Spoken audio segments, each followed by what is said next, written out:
padres me repudiaron frente a 30 familiares un domingo por la noche. Mi hermana se rió abiertamente mientras me humillaban. 24 horas después, agentes federales los esposaban gracias a la evidencia que yo había recopilado durante meses. Lo que ninguno de ellos sabía es que mientras me llamaban idiota útil a mis espaldas, yo estaba documentando cada uno de sus crímenes. Fue en la cena del domingo, frente a toda la familia extendida, cuando mi padre se levantó de la mesa sosteniendo su copa de vino y declaró que yo ya no era su hijo. Mi madre asintió desde su silla con los labios apretados en una línea delgada de desprecio.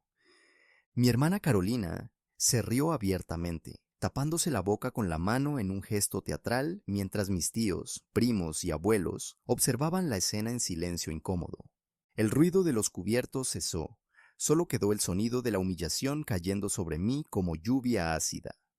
Yo no lloré, no supliqué, simplemente me quedé sentado mirando el plato de comida que había preparado mi madre con tanto esmero, sintiendo como cada par de ojos en esa mesa me juzgaba, me condenaba, me borraba de la historia familiar. Entonces tomé mi servilleta, la doblé con cuidado. La coloqué junto al plato y me levanté. Que tengan una buena noche, dije con voz tranquila, y salí de esa casa sin mirar atrás, sin dar portazos, sin darles el espectáculo que esperaban. Lo que ninguno de ellos sabía en ese momento era que yo sostenía en mis manos el poder de destruir todo lo que habían construido. Soy Andrés, tengo 32 años, y durante los últimos 6 años trabajé como contador en la empresa familiar de construcción que fundó mi abuelo hace 40 años.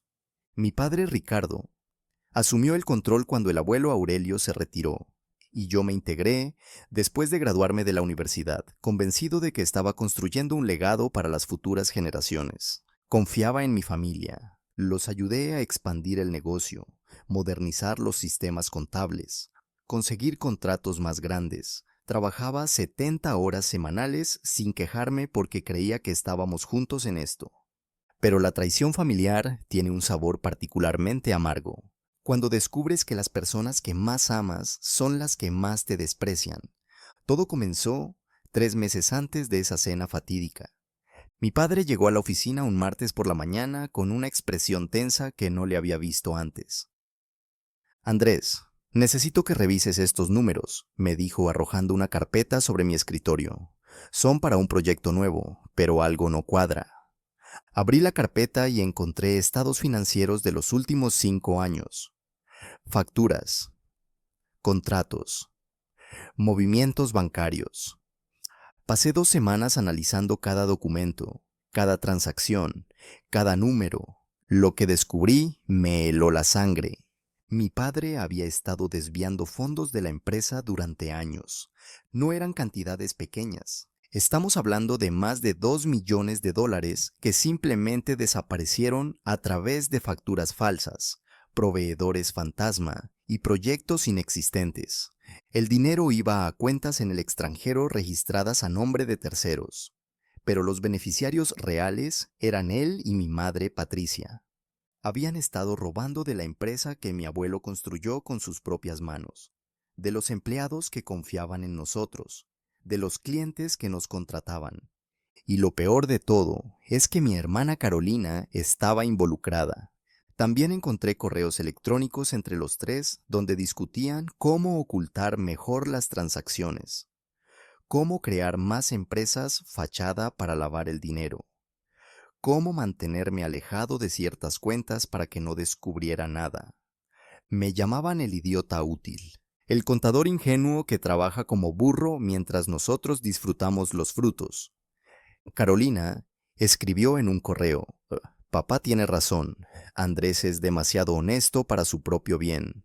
Nunca sospechará nada mientras lo mantengamos ocupado con trabajo administrativo aburrido. Leyendo esas palabras, sentí como algo se rompía dentro de mí, pero no confronté a nadie de inmediato. Guardé silencio. Seguí trabajando como si nada hubiera pasado. Sonreía en las reuniones familiares. Aceptaba las tareas adicionales que mi padre me asignaba y en secreto comencé a recopilar evidencia. Copié cada documento comprometedor. Descargué todos los correos electrónicos. Rastreé cada transacción sospechosa hasta su origen. Contraté a un contador forense privado para que verificara mis hallazgos. Consulté con un abogado especializado en fraude corporativo. Me preparé meticulosamente durante 3 meses, mientras mi familia continuaba riéndose de mí a mis espaldas. Entonces, llegó el momento que lo cambió todo. Era viernes por la tarde cuando mi padre me llamó a su oficina. Andrés, tenemos que hablar, dijo cerrando la puerta detrás de mí. Se sentó tras su escritorio de caoba mientras mi madre entraba y se ubicaba junto a él. Los dos me miraban con una expresión que no podía descifrar. Hemos tomado una decisión difícil, continuó mi padre. Creemos que es tiempo de hacer cambios en la estructura de la empresa. Mi corazón comenzó a latir más rápido. Te vamos a reemplazar como contador principal, anunció. Ya contratamos a alguien más capacitado. La habitación dio vueltas. ¿Más capacitado? Repetí lentamente. Después de 6 años trabajando 70 horas semanales. Después de aumentar las ganancias en un 40%. Después de modernizar todos los sistemas. Me estaban despidiendo porque alguien más estaba más capacitado. Mi madre habló entonces, su voz fría como el hielo. No es personal, Andrés. Simplemente necesitamos a alguien con más experiencia en ciertos aspectos financieros complejos. ¿Entiendes, verdad? No entendía. O mejor dicho, entendía perfectamente. Me habían usado. Y ahora que yo sabía demasiado, necesitaban sacarme del camino. Pero no les grité, no los acusé, simplemente asentí. Entiendo, dije con voz neutra. ¿Cuándo quieren que me vaya? Lo antes posible, respondió mi padre. El lunes sería ideal. Asentí nuevamente y salí de esa oficina sin decir nada más. Esa noche, mientras empacaba mis cosas en mi departamento, recibí un mensaje de Carolina. Escuché lo que pasó, hermanito. Qué lástima. Supongo que no eras tan indispensable después de todo. Seguido de un emoji de carita, llorando de risa. La venganza es un plato que se sirve frío, dicen. Y yo acababa de poner mi venganza en el congelador. El domingo siguiente fue la famosa cena donde me repudiaron públicamente. Pero lo que ellos no sabían era que yo ya había enviado toda la evidencia del fraude a las autoridades fiscales, a la Comisión de Valores y a los abogados de mi abuelo que manejaban el testamento original de la empresa. También había contactado personalmente a mi abuelo Aurelio, quien a sus 83 años todavía tenía la mente afilada como navaja, y le había mostrado todo lo que descubrí. Su reacción fue devastadora. Lloró cuando vio cómo su hijo había destruido todo por lo que él trabajó.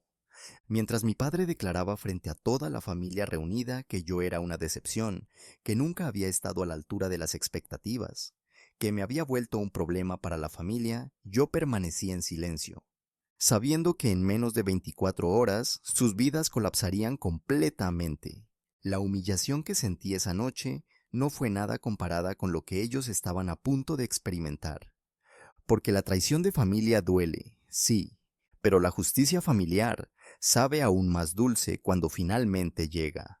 Salí de esa casa a las 9 de la noche del domingo. A las 8 de la mañana del lunes, mi teléfono comenzó a sonar. La primera llamada llegó a las 8:05 de la mañana. Era Carolina. Su voz sonaba histérica al otro lado de la línea. Andrés, ¿qué hiciste? Gritaba entre sollozos. Hay agentes federales en la oficina. Están llevándose todo. Papá está esposado. ¿Qué carajos hiciste? Colgué sin responder. 2 minutos después, llamó mi madre.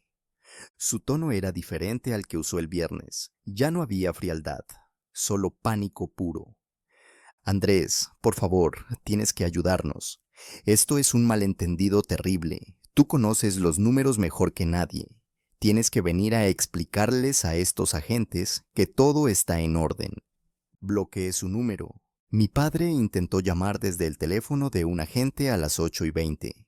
Andrés, soy yo, escucha. Sé que tuvimos diferencias, pero somos familia. No puedes hacer esto. Piensa en tu madre y piensa en tu hermana. Ellas no tienen nada que ver con nada de esto. Mentira. Yo tenía los correos electrónicos que probaban exactamente lo contrario. Colgué antes de que terminara la frase.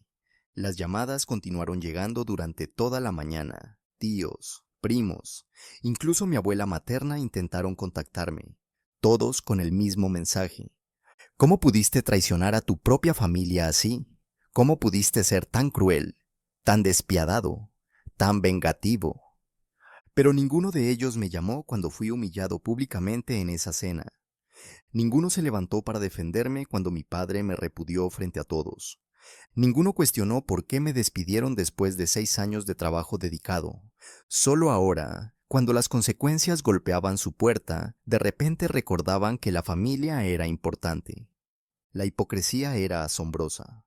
Pasé ese lunes en mi departamento bebiendo café y observando cómo se desarrollaba el drama a través de las noticias locales.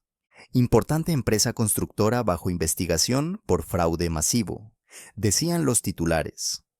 A las 2 de la tarde, mi abogado me llamó. Andrés, necesito informarte sobre los desarrollos del caso, dijo con voz profesional. Tu padre, tu madre y tu hermana están detenidos. La fiscalía encontró evidencia suficiente para presentar cargos formales. Están hablando de evasión fiscal, fraude, lavado de dinero. Estamos hablando de penas de entre 10 y 15 años de prisión si son declarados culpables. Respiré profundo. ¿Y la empresa? Pregunté. Tu abuelo activó una cláusula del testamento original, continuó el abogado. Según ese documento, si algún miembro de la familia comete fraude que ponga en riesgo la empresa, pierde automáticamente sus derechos sobre ella. Eso significaba que mi padre ya no era dueño de nada.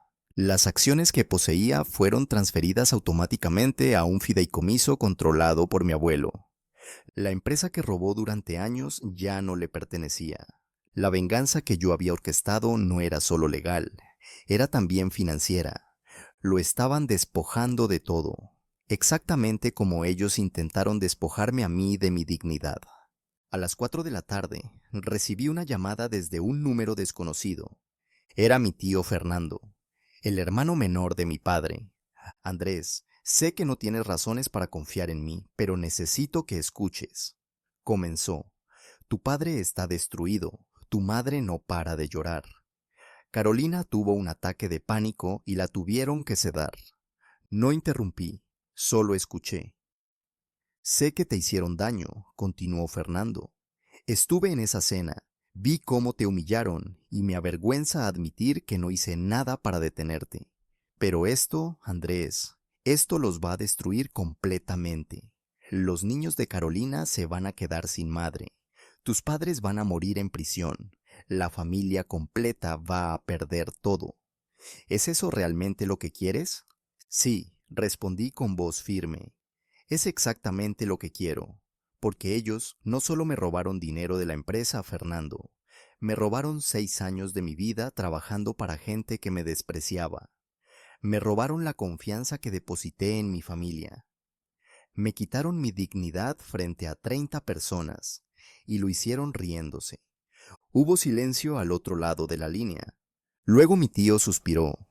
Eres más fuerte de lo que pensé, Andrés, o más roto.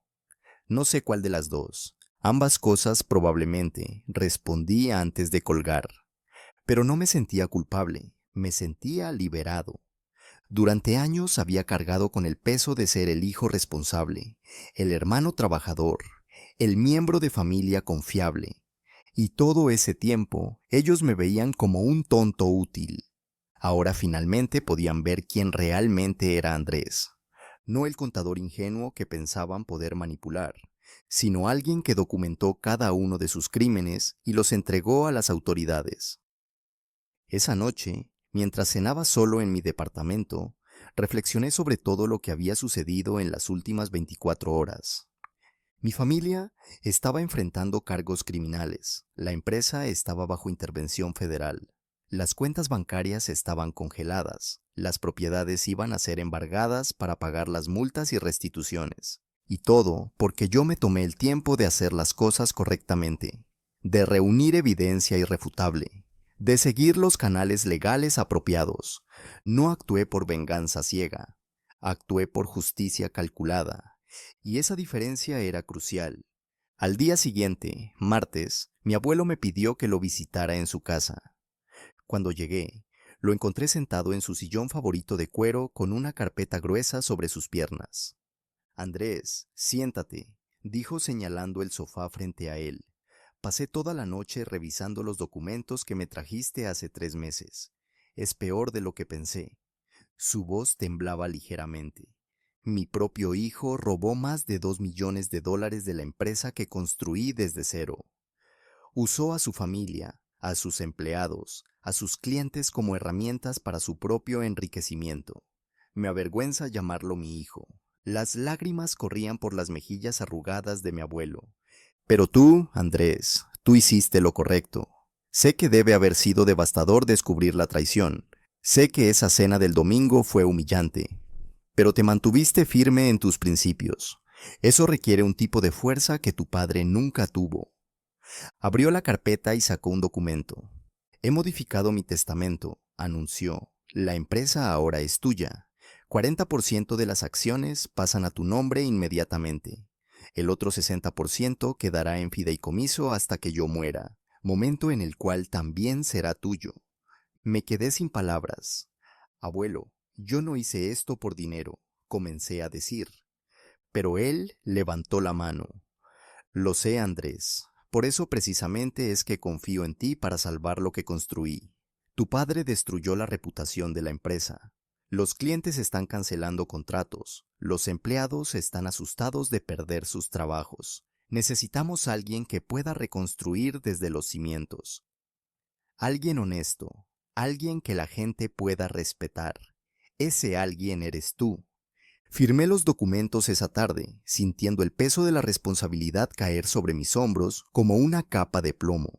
El miércoles por la mañana llegué a las oficinas de la empresa por primera vez desde que me despidieron el viernes anterior. Los empleados me miraban con una mezcla de curiosidad y alivio. Habían escuchado las noticias, sabían que yo había expuesto el fraude. Algunos me veían como un héroe, otros probablemente me veían como el hijo que traicionó a su padre. No me importaba ninguna de las dos percepciones, solo me importaba salvar los trabajos de las 43 personas que dependían de esta empresa para alimentar a sus familias. Mi primera acción como nuevo director fue reunir a todo el personal. Sé que los últimos días han sido caóticos. Comencé diciéndoles mientras estaban reunidos en la sala de conferencias.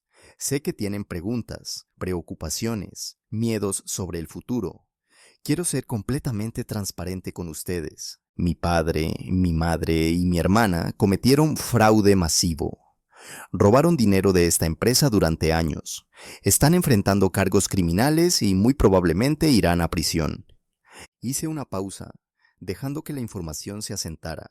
Yo descubrí el fraude hace 3 meses y pasé ese tiempo recopilando evidencia para entregársela a las autoridades. No fue una decisión fácil, pero era la decisión correcta. Nadie habló, solo me miraban con expresiones variadas de shock, compasión y respeto. A partir de hoy, continué.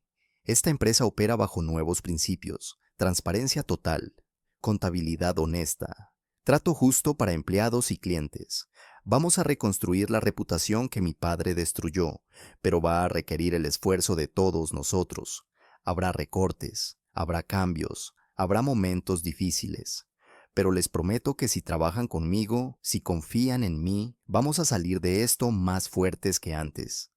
Lentamente, uno por uno, comenzaron a aplaudir. Esa misma tarde, mientras revisaba los estados financieros actuales de la empresa, Carolina logró contactarme a través del teléfono de su abogado.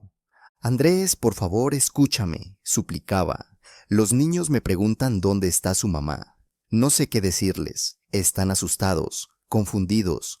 Por favor, retira los cargos. Haz algo. Arregla esto. No puedo retirar los cargos, Carolina, respondí con voz calmada. Tú cometiste delitos federales.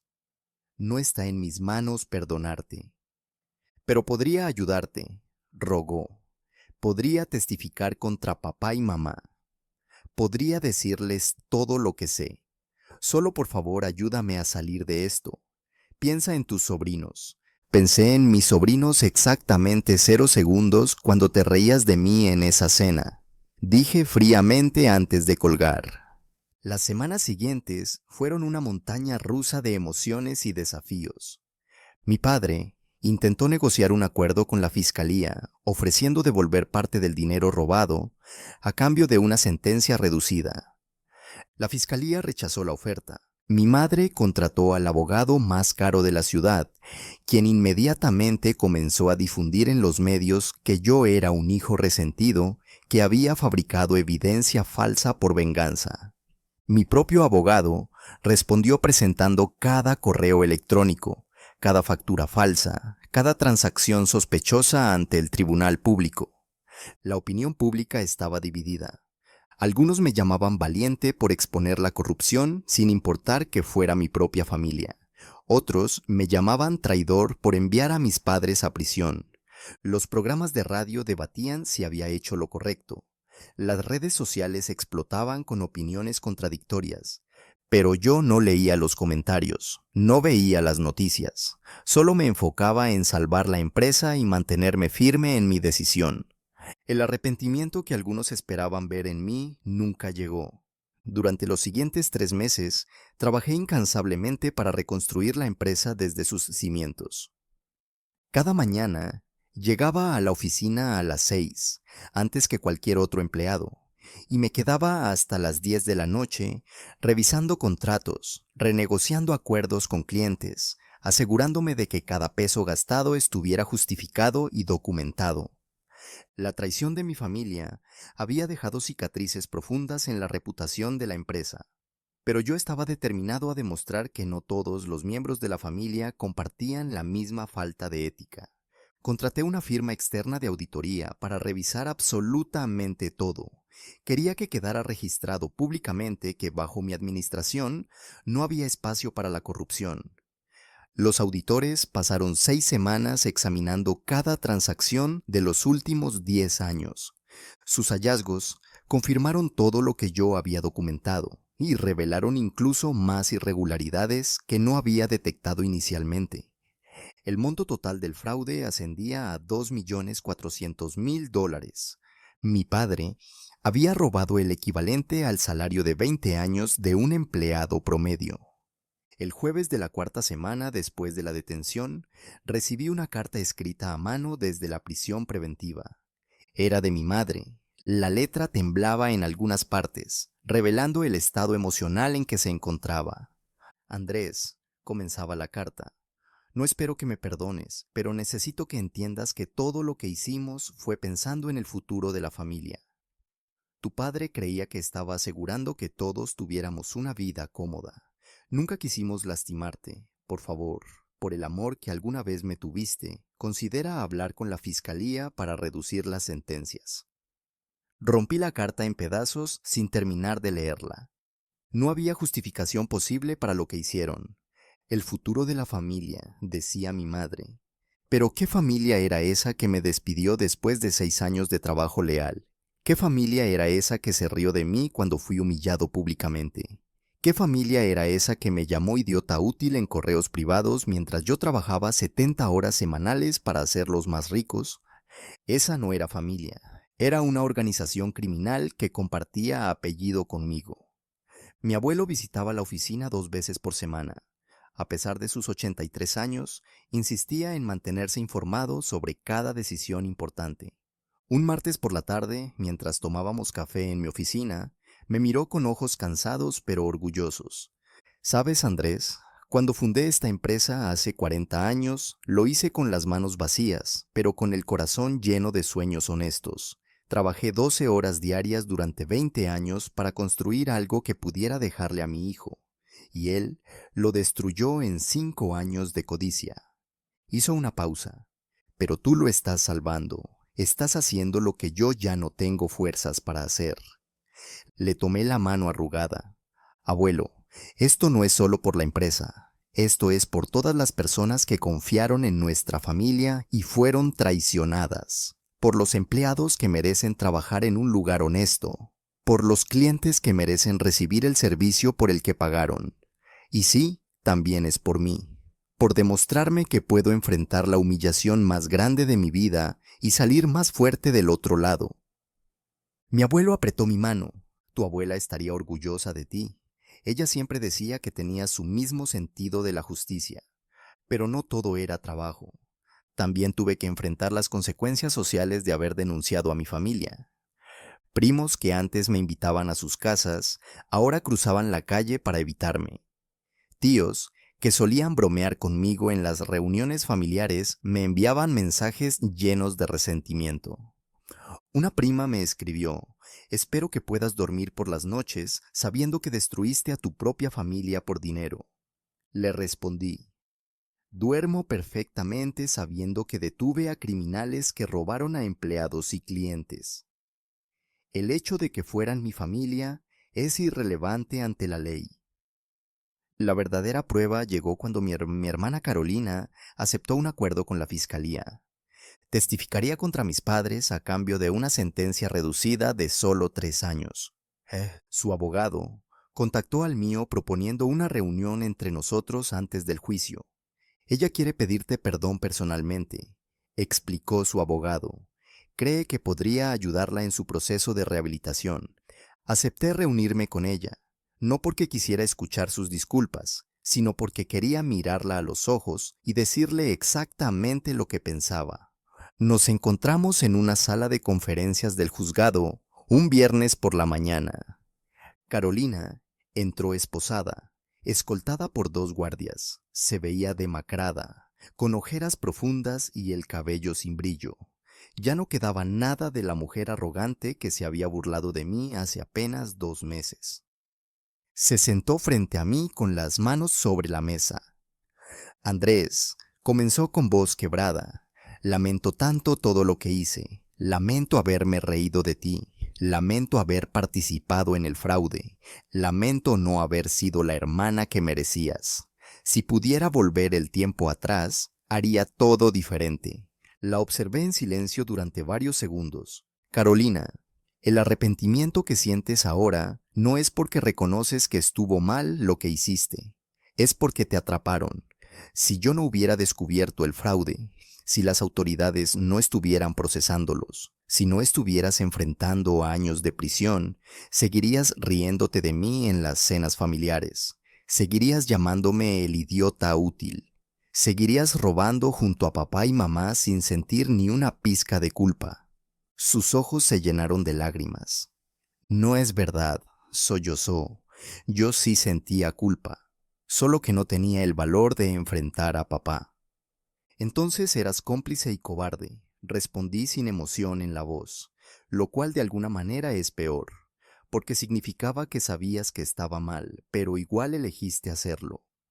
Carolina lloró abiertamente. Por favor, Andrés, mis hijos me necesitan. No puedo dejarlos solos durante 3 años. Van a crecer sin su madre. Van a sufrir por mis errores. Debiste pensar en ellos antes de cometer fraude, dije levantándome de la silla. Ahora van a aprender una lección valiosa, que las acciones tienen consecuencias y que la familia no es un escudo contra la justicia.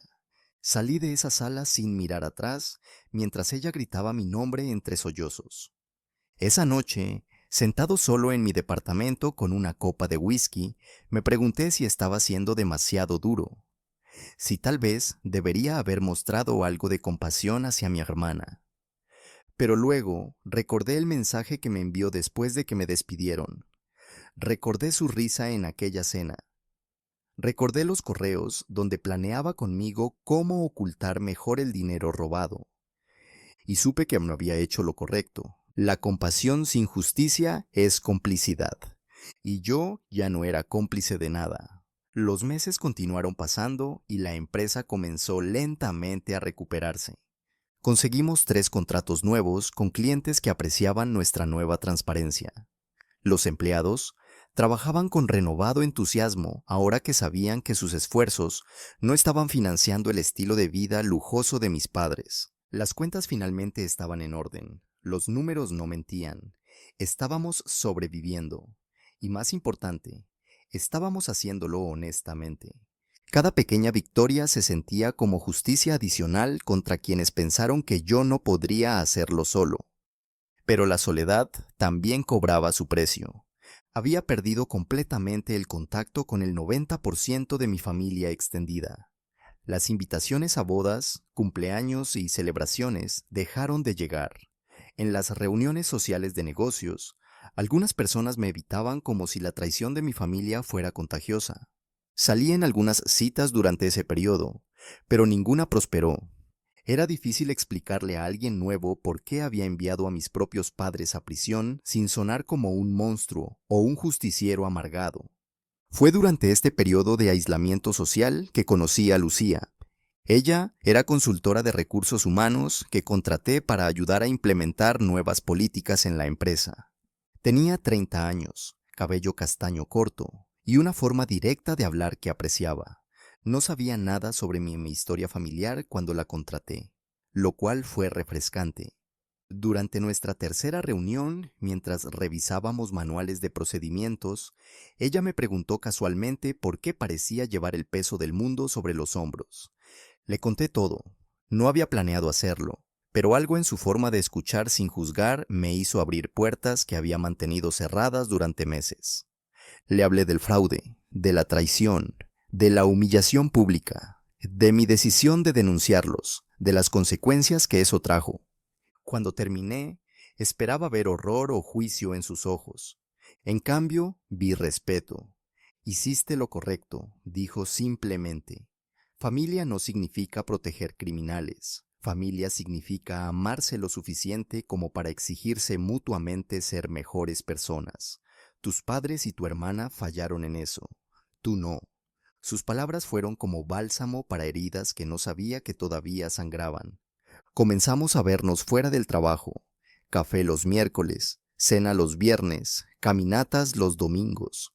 Lucía nunca me presionó para perdonar a mi familia. Nunca sugirió que debería sentirme culpable por mis decisiones. Simplemente estuvo ahí, ofreciendo compañía sin juicio, conversación sin drama, presencia sin exigencias. Por primera vez en meses, comencé a sentir que tal vez podía construir algo nuevo desde las cenizas de mi antigua vida familiar. 6 meses después de la detención inicial, llegó finalmente el juicio. Mi padre enfrentaba 18 cargos de fraude, evasión fiscal y lavado de dinero. Mi madre enfrentaba 12. Carolina ya había aceptado su acuerdo. Me citaron como testigo principal de la fiscalía.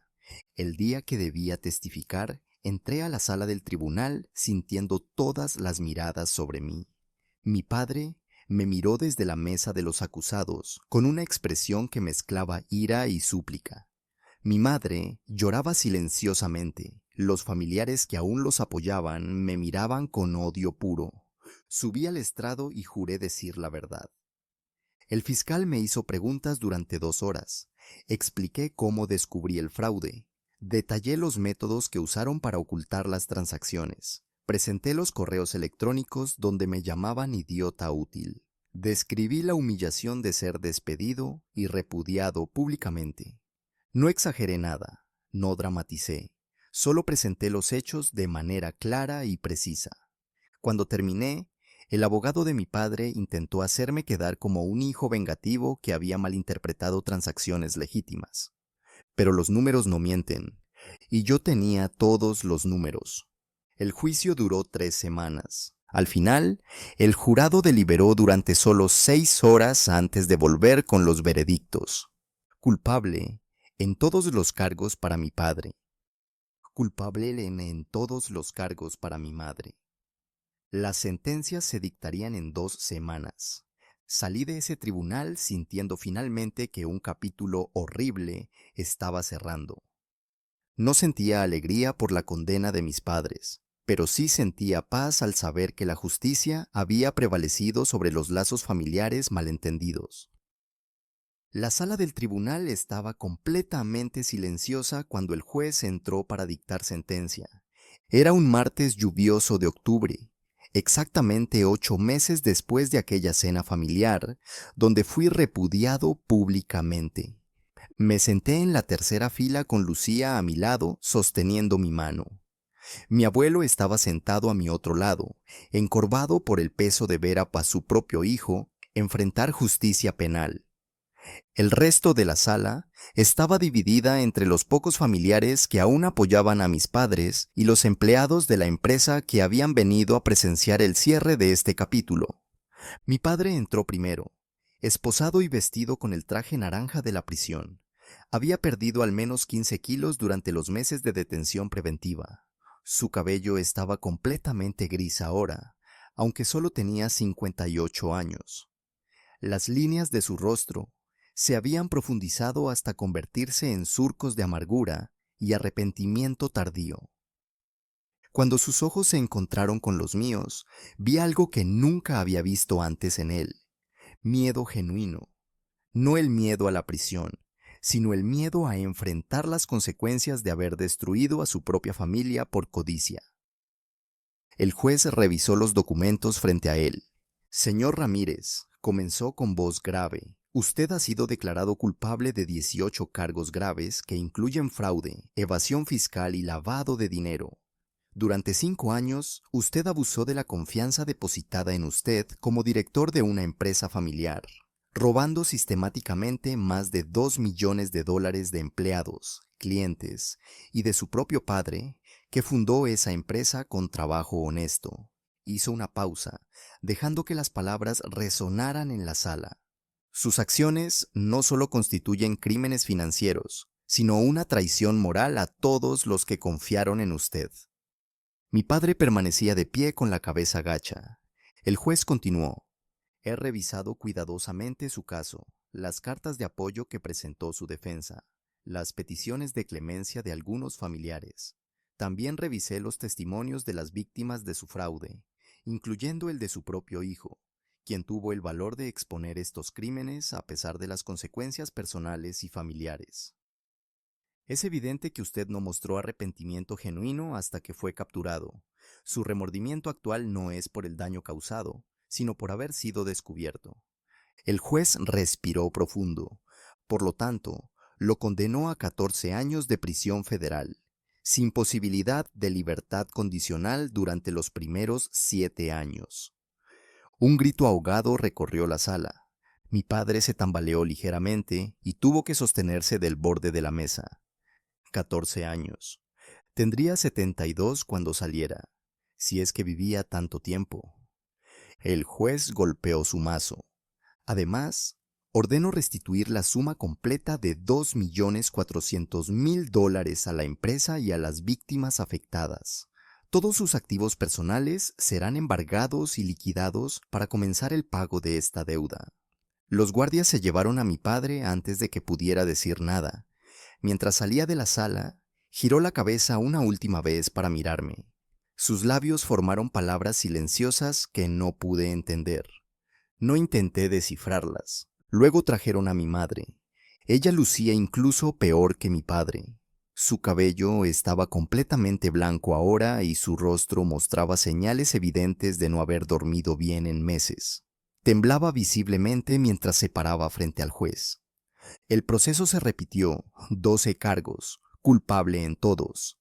El juez la reprendió por ser cómplice activa del fraude, por participar conscientemente en el lavado de dinero, por anteponer la codicia al bienestar de su propia familia.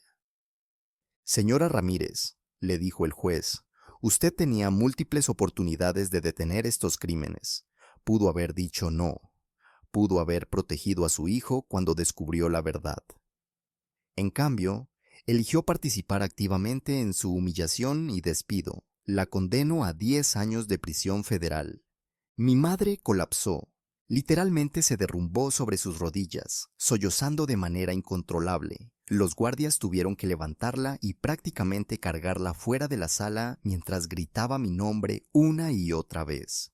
Andrés, por favor, perdóname, perdóname. No sabía que llegaría tan lejos. Por favor, hijo, por favor.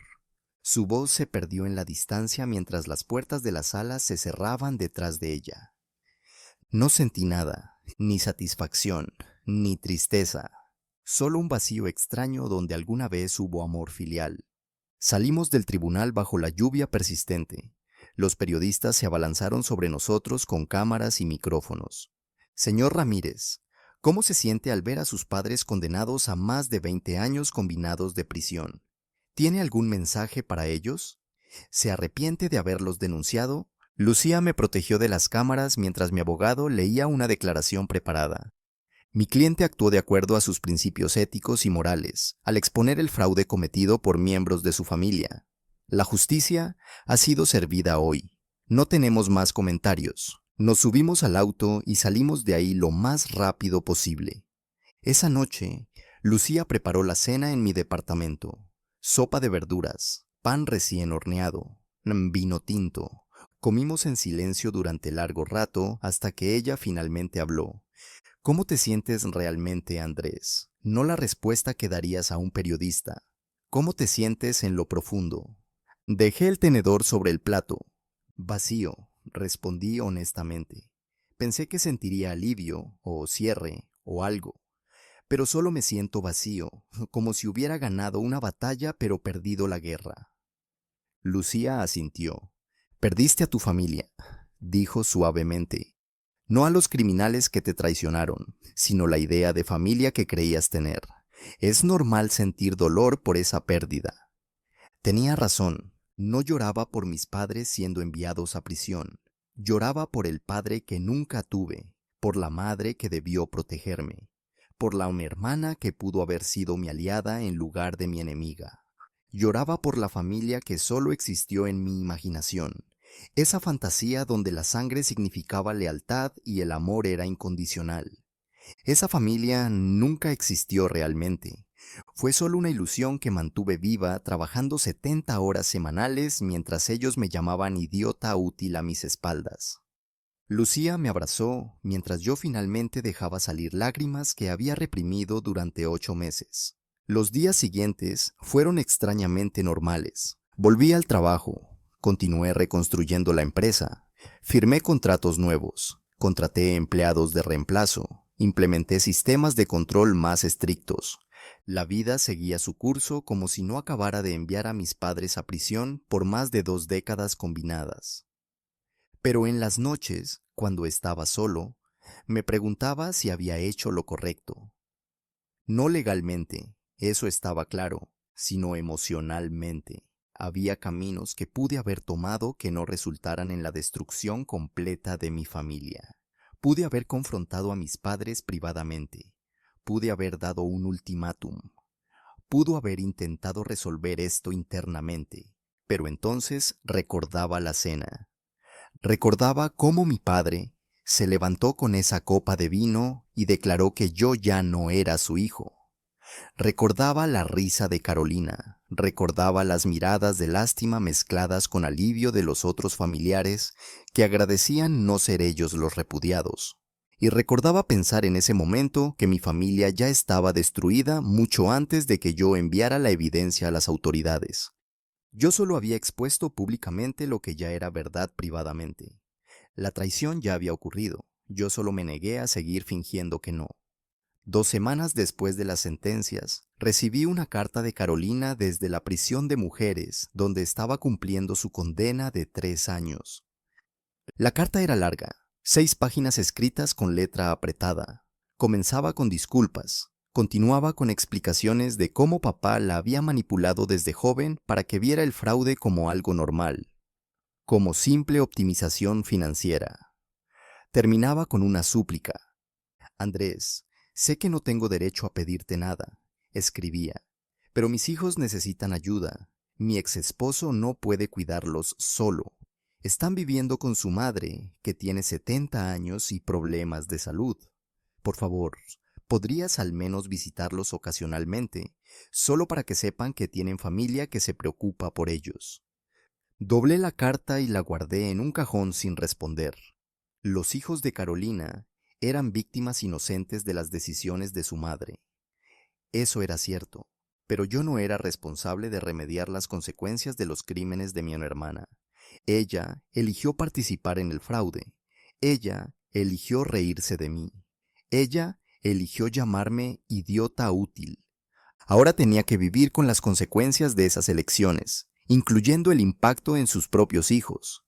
Era cruel, tal vez, pero la compasión sin límites hacia quienes te traicionaron no es virtud, es autodestrucción.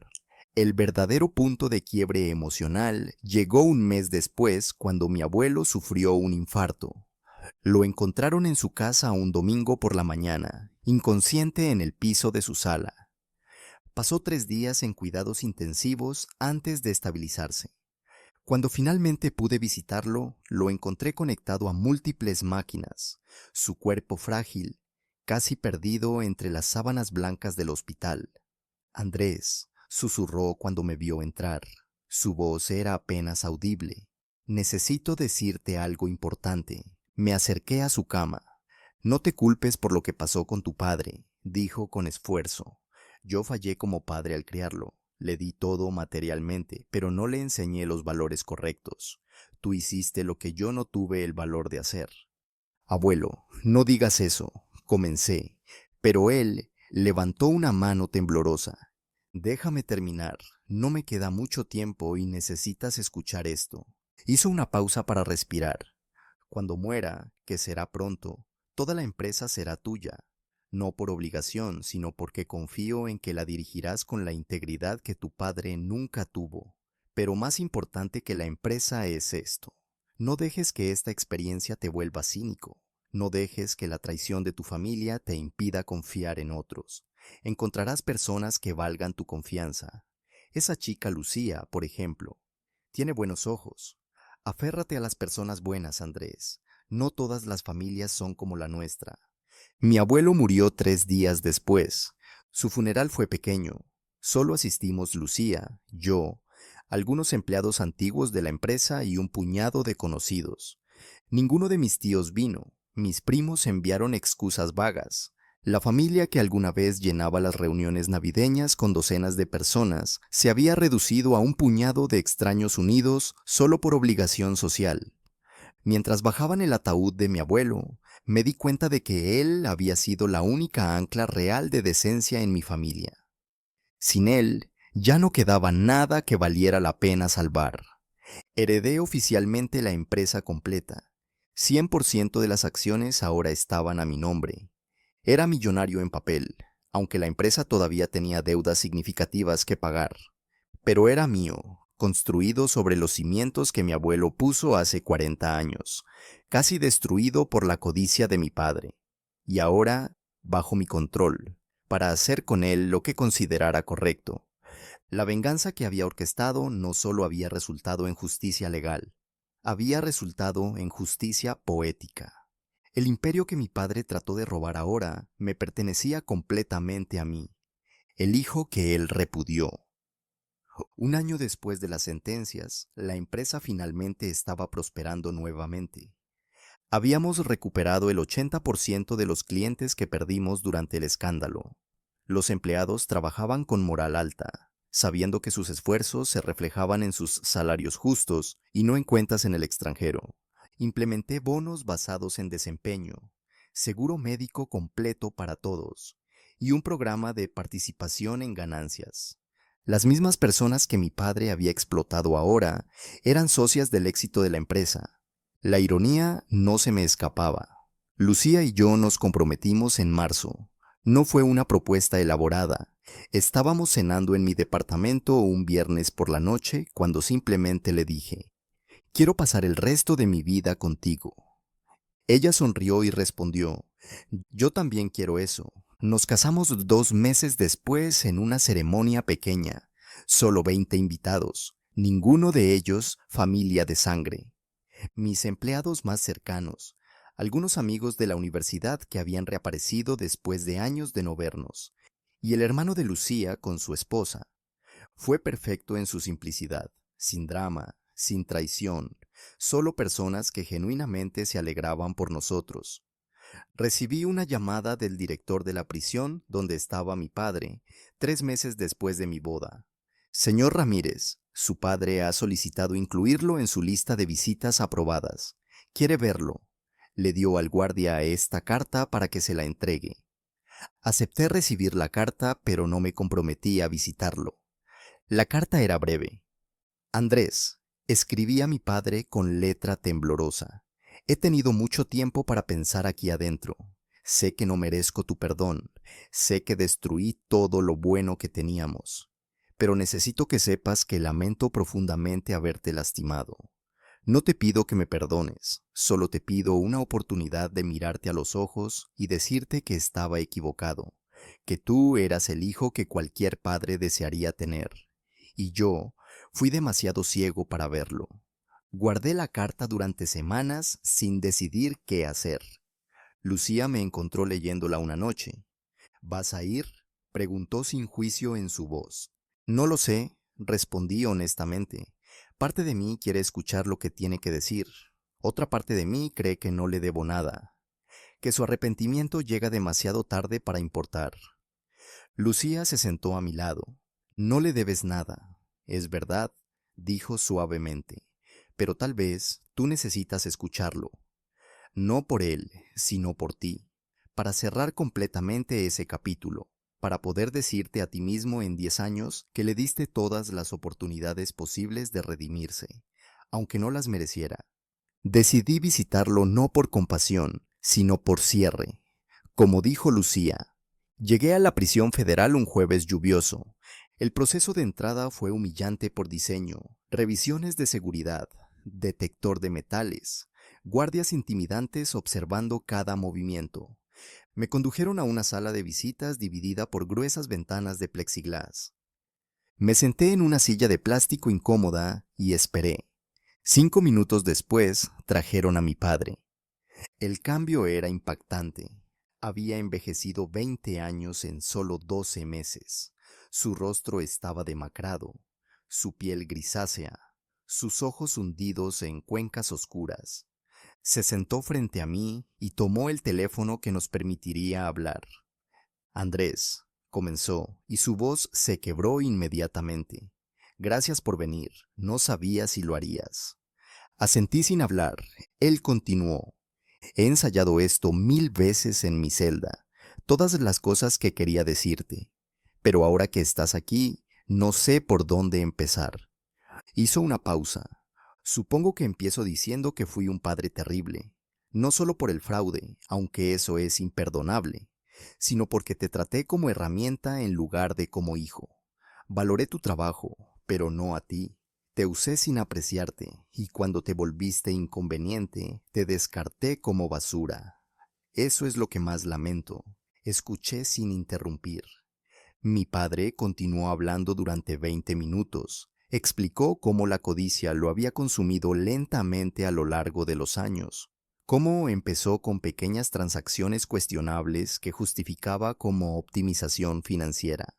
Cómo esas pequeñas corrupciones se convirtieron en hábito hasta que estaba robando millones sin pensar en las consecuencias. Cómo arrastró a mi madre y a Carolina a su esquema porque necesitaba cómplices que mantuvieran sus secretos. Admitió que la cena donde me repudió públicamente fue su idea, una forma de asegurar que yo nunca regresara a hacer más preguntas incómodas. Todo fue calculado, dijo con lágrimas corriendo por sus mejillas arrugadas. Te humillé deliberadamente frente a toda la familia para asegurarme de que te mantuvieras alejado. Pensé que si te hacía suficiente daño emocional, nunca querrías volver. Nunca pensé que tendrías el valor de denunciarnos. Te subestimé completamente. Pensé que eras débil, que tu honestidad era ingenuidad, pero resultó ser tu mayor fortaleza. Fuiste más fuerte que yo jamás fui. Hizo una pausa, respirando con dificultad. Sé que no merezco perdón, solo quería que supieras la verdad, que tú hiciste lo correcto, y yo hice todo mal. Cuando terminó de hablar, el silencio entre nosotros era denso. Finalmente hablé. Papá, agradezco que me hayas dicho todo esto, pero no cambia nada. Puedes arrepentirte sinceramente ahora, pero ese arrepentimiento no devuelve los 6 años que trabajé, creyendo que estaba construyendo algo con familia que me amaba. No borra la humillación de esa cena, no elimina el daño que le hiciste al abuelo. Hice una pausa. No vine aquí buscando reconciliación, vine porque Lucía tenía razón. Necesitaba cerrar este capítulo. Y ahora que escuché lo que tenías que decir, puedo hacerlo. Te perdono. No porque lo merezcas, sino porque yo merezco la paz de dejarlo ir. Mi padre sollozaba abiertamente. Gracias, logró decir entre lágrimas. Eso es más de lo que merecía. Me levanté para irme. Antes de colgar el teléfono, agregué una última cosa. Pero perdonarte no significa olvidar. No significa que tendremos una relación cuando salgas en 7 años. No significa que voy a visitarte nuevamente. Significa que ya no cargo con el peso de tu traición. Voy a vivir mi vida felizmente mientras tú cumples tu sentencia. Y cuando finalmente salgas, espero que hayas aprendido que familia no es un escudo contra las consecuencias de tus acciones. Colgué el teléfono, me di la vuelta sin mirar atrás. Visité a mi madre una semana después. La reunión fue similar, pero más breve. Ella pidió perdón repetidamente. Lloró, suplicó que la visitara regularmente. Le dije lo mismo que a mi padre. La perdonaba por mí, no por ella, que no esperara una relación futura, que las consecuencias de sus acciones eran justas y necesarias. Ella aceptó todo con resignación derrotada. Cuando salí de esa segunda prisión, sentí como si un peso enorme se levantara de mis hombros. No era felicidad exactamente, sino alivio profundo. El capítulo estaba finalmente cerrado. Carolina salió de prisión después de cumplir 2 años de su sentencia de 3 por buen comportamiento. No intenté contactarla y ella tampoco me contactó a mí. Supe por conocidos mutuales que se mudó a otra ciudad, que estaba trabajando como cajera en una tienda de conveniencia, que veía a sus hijos solo los fines de semana porque no podía costear un lugar más grande. Parte de mí sintió pena por ella. Otra parte recordó su risa en aquella cena, y la pena se evaporaba. Había hecho su cama y ahora dormía en ella. Esa era justicia simple y clara. La empresa continuó creciendo. 2 años después de las sentencias originales, habíamos duplicado las ganancias comparadas con el último año que mi padre estuvo a cargo. Expandimos a 2 ciudades nuevas. Contratamos 50 empleados adicionales. Ganamos premios de la industria por ética empresarial. Yo me convertí en un rostro reconocido en conferencias de negocios. No como el hijo que traicionó a su familia, como algunos murmuraban, sino como el empresario que priorizó la integridad sobre la lealtad familiar malentendida. Las entrevistas en medios me incomodaban, pero las aceptaba porque ayudaban a la reputación de la empresa. Lucía quedó embarazada en nuestro segundo aniversario. El día que vimos el ultrasonido mostrando un niño saludable, lloré por primera vez en años. Pero no eran lágrimas de tristeza, sino de esperanza abrumadora. Iba a ser padre. Iba a tener la oportunidad de hacer todo lo que mi padre hizo mal. Iba a renovar enseñarle a mi hijo sobre honestidad, integridad, el valor de hacer lo correcto incluso cuando es difícil. Iba a demostrarle con acciones que familia significa apoyarse mutuamente en la verdad, no en mentiras compartidas. Nombré a mi hijo Mateo, en honor a mi abuelo Aurelio. Mi padre biológico no merecía ese honor. Han pasado 5 años desde aquella cena del domingo donde fui repudiado públicamente. 5 años desde que mi vida, tal como la conocía, se derrumbó y tuve que reconstruir desde cero. Estoy sentado ahora en la oficina que alguna vez fue de mi padre, mirando por la ventana hacia la ciudad que se extiende bajo el atardecer naranja. La empresa que mi abuelo fundó y mi padre casi destruye, ahora emplea a 120 personas. Nuestro volumen de negocio anual supera los 10 millones de dólares. Tenemos contratos en 4 ciudades, ganamos premios, somos respetados. Pero los números no son lo más importante. Lo más importante es que cada uno de esos 120 empleados puede mirarme a los ojos sabiendo que su jefe no los está robando, que sus esfuerzos se reflejan en salarios justos, que la empresa opera con transparencia completa. Implementamos auditorías externas cada 6 meses por elección propia.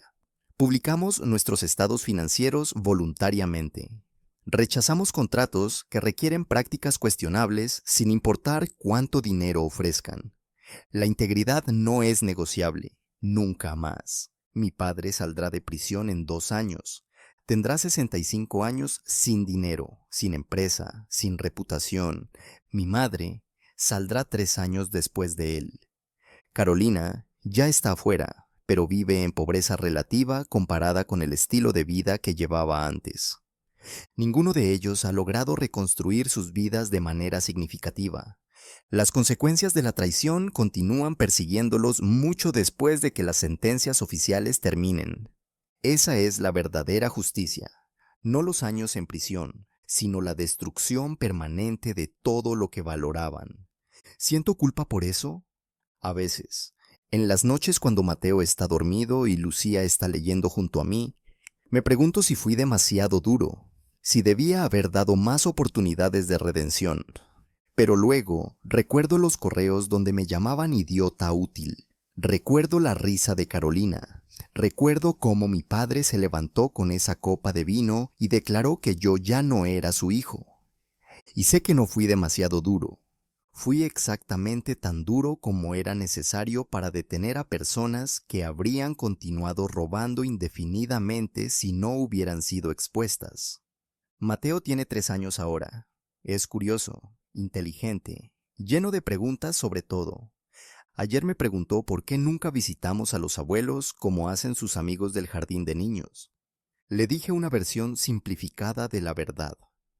A veces, las personas que deberían amarnos nos lastiman, le expliqué. Y cuando eso pasa, está bien alejarnos de ellas para protegernos. Familia no es solo quien comparte tu sangre, es quien te trata con amor y respeto. Él asintió seriamente, como si entendiera más de lo que yo esperaba a su edad. Entonces, tú eres mi familia, dijo señalándome. Y mamá, y el tío Sebastián. Sí, le dije abrazándolo. Esa es nuestra familia. Lucía está embarazada nuevamente. Será niña esta vez. Ya elegimos el nombre. Valentina, como mi abuela paterna que murió cuando yo era pequeño, pero que según mi abuelo era la única persona verdaderamente decente en toda la familia Ramírez. Nuestra hija crecerá sabiendo que su padre tuvo el valor de enfrentar la corrupción incluso cuando significó destruir los lazos familiares. Espero que esa lección le sirva cuando enfrente sus propias decisiones difíciles en la vida. Espero que sepa que hacer lo correcto siempre vale la pena, incluso cuando duele terriblemente en el momento. Recibo correos ocasionales de familiares pidiéndome que reconsidere mi posición, que visite a mis padres en prisión regularmente, que le dé trabajo a Carolina en la empresa, que perdone y olvide porque así es como funciona la familia. Borro esos correos sin responder. La gente que no tuvo el valor de defenderme cuando fui humillado no tiene derecho de opinar sobre cómo manejo mis relaciones ahora. La familia verdadera se habría levantado de esa mesa el domingo y dicho, esto está mal. La familia verdadera habría cuestionado por qué me despidieron después de 6 años de servicio leal. La familia verdadera habría investigado en lugar de asumir que yo era el problema. La empresa sigue creciendo. El mes pasado cerramos nuestro contrato más grande hasta la fecha, un proyecto de construcción de $25 millones que tomará 3 años completar. Cuando firmamos ese contrato pensé en mi abuelo. Pensé en cómo él construyó esta empresa desde cero con nada más que trabajo honesto y determinación. Pensé en cómo mi padre casi la destruye con codicia y arrogancia. Y pensé en cómo yo la salvé con coraje e integridad. El legado que dejaré a Mateo y Valentina no será solo una empresa próspera, será el ejemplo de que siempre hay consecuencias para la traición y que hacer lo correcto siempre termina siendo recompensado. Hace 2 semanas me crucé con un primo en la calle. No nos habíamos visto desde antes del juicio. Él intentó actuar como si nada hubiera pasado. Andrés, qué alegría verte, dijo con sonrisa falsa. Deberíamos reunirnos pronto, ponernos al día.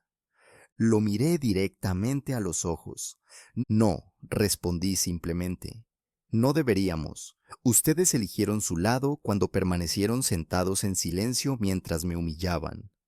Ahora viven con esa elección, así como yo vivo con la mía. Pasé junto a él sin mirar atrás. Su shock era evidente, pero no me importó. No tengo tiempo ni energía para personas que solo quieren reconectarse ahora que soy exitoso. Lucía me preguntó anoche si alguna vez me arrepiento de haber denunciado a mi familia. Estábamos acostados en la oscuridad, escuchando a Mateo respirar suavemente en el monitor de bebé.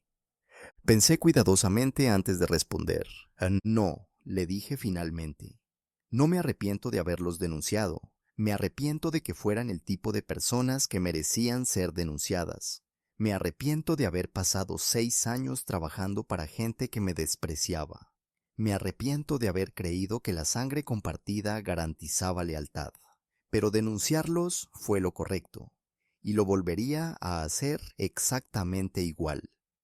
Lucía besó mi mejilla. Por eso te amo, susurró, porque tu brújula moral nunca se desvía, sin importar cuánto duela. Recibí una última carta de mi padre hace un mes. Era diferente a las anteriores. No pedía perdón ni visitación. Solo contenía 3 párrafos cortos. Andrés, escribía, salgo en 2 años. No voy a buscarte ni a molestarte. Solo quiero que sepas que el tiempo aquí me enseñó algo que debía haber sabido siempre. Que tú eras el hijo que cualquier padre desearía. Y yo fui demasiado estúpido para verlo. Viviré el resto de mi vida con ese arrepentimiento. Espero que tú vivas el resto de la tuya con paz y felicidad. Tu padre que no lo merece. Guardé esa carta en un cajón junto a todas las demás. Tal vez algún día se las mostraré a Mateo cuando sea mayor, como ejemplo de lo que no debe ser un padre. La venganza que orquesté hace 5 años no me trajo felicidad inmediata, trajo dolor, aislamiento social, noches de duda y pérdida profunda.